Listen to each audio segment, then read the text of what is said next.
నమస్కారం అండి. SB news 9550కి స్వాగతం సుస్వాగతం.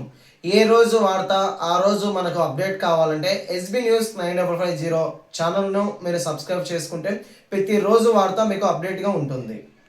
కరీంనగర్ రామోహన్రెడ్డికి పూజలు పెద్దలు జిల్లా అధ్యక్షులు రవీంద్రారెడ్డి గారికి, నగరాధ్యక్షుడు మాజీ డిప్యూటీ సీఎం మిత్రులు అబ్దుల్ గారికి, వేదిక అందిస్తున్న మా సోదరులు కార్పొరేటర్లకి, మా మహిళా అధ్యక్షులకి,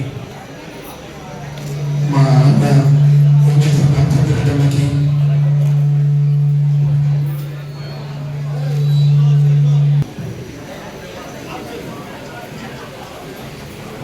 ముప్పై సంవత్సరాలుగా రాజకీయ చేసిన కొంతమంది ఉన్నారు. 10 సంవత్సరాల నుంచి రాజకీయ చేసే కొంతమంది ఉన్నారు. 30 సంవత్సరాలు రాజకీయంగా చేసే వాళ్ళకి ప్రతి ఒక్కరికి చంద్రబాబు నాయుడు గురించి అందరికీ తెలిసిన విషయం. బాబు షూరిటీ మోసం క్యారెక్టర్ అంటే చంద్రబాబు నాయుడు మనసుతో తెలిసిన వాళ్ళందరికీ కూడా తెలుసు. 1995లో మామకు ఎన్నికలు వచ్చి అధికారంలోకి వచ్చిన వ్యక్తి చంద్రబాబు నాయుడు. 99లో వాజ్పేయి వలన ఒక ఓటుతో పార్లమెంట్ దిగింది, కోల్పోయి అతని సింపతి వలన అతని అధికారంలోకి వచ్చిన వ్యక్తి చంద్రబాబు. ఆ టైంలో అతని ఇచ్చిన సంపద అన్ని కూడా మోసపూర్తి వాగ్దానాలు అనేది ఒక్కొక్కరు నేర్చుకోవాలి. తెలుగుదేశం పార్టీ అధికారంలో ఉన్నప్పుడు బీసీలు మా పేటెంట్ అనుకున్నాం, బీసీలు మా తెలుగుదేశం పార్టీ వాళ్ళు మా పార్టీకి 90% మద్దతు ఇచ్చేవారని, అప్పుడు ఆదరణ పథకం బట్టి కేవలం బీసీ సోదరులందరూ కూడా పరిమితిలో వాళ్ళ కులసులో వాళ్ళ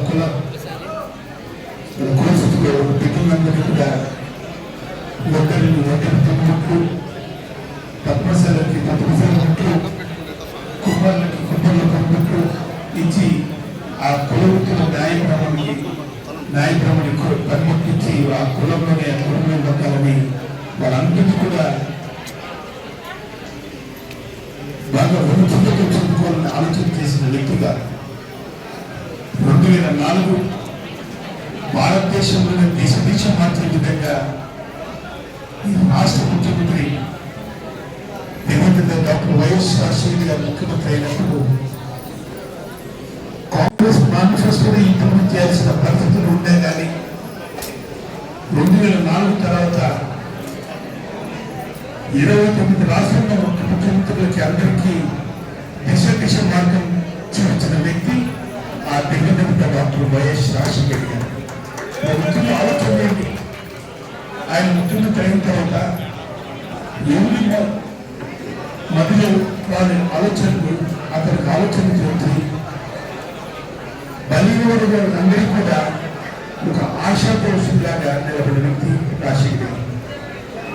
రాష్ట్రంలో వ్యవసాయం మీద ఆధారపడిన 20% రైతు సోదరులు ఉంటే రైతులకి ఆరోగ్యంగా బాకీ పూర్తిగా మాఫీ చేసిందే కాకుండా 9 గంటల విద్యుత్ ఉత్పత్తి ఘనత రాజశేఖర్ గారు. ఆరోగ్యశ్రీ పథకం కానీ 104 అంటే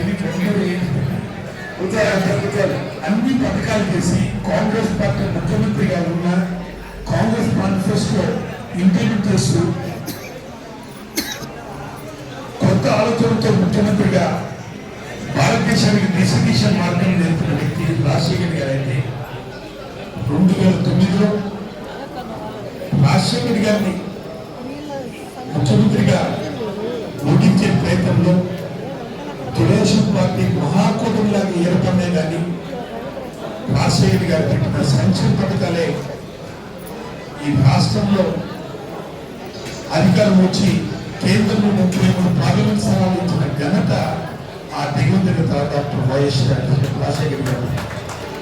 ఆయన మరణం తర్వాత ఆయన సంక్షేమ పథకాల కోసం పుట్టిన పార్టీ వైఎస్ఆర్ కాంగ్రెస్ పార్టీ సంక్షేమం కోసం తన తండ్రి సంక్షేమం కోసం పార్టీ వైఎస్ఆర్ కాంగ్రెస్ పార్టీ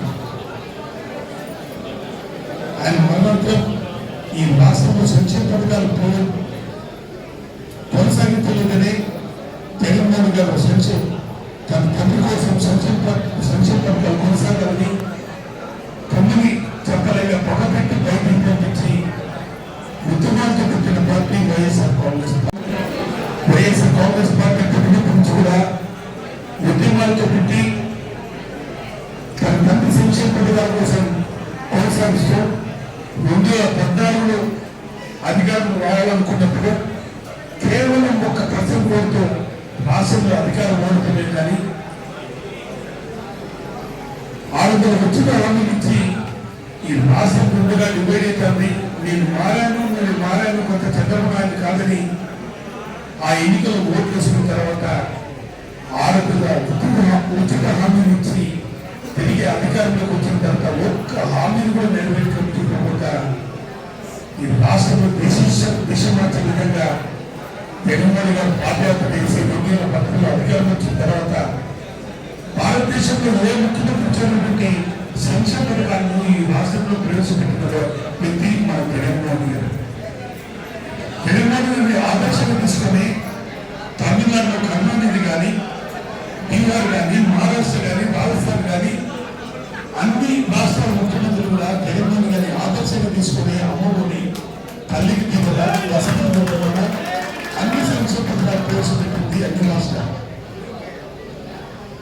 ఇన్ని పథకాలు పెట్టి 2024 ఎన్నికల్లో మనం అధికారం కోరుతున్నామంటే కేవలం సంక్షేమ పథకాలు లబ్ధి పొందిన వాళ్ళని ఓటేస్తారు తప్ప కేవలం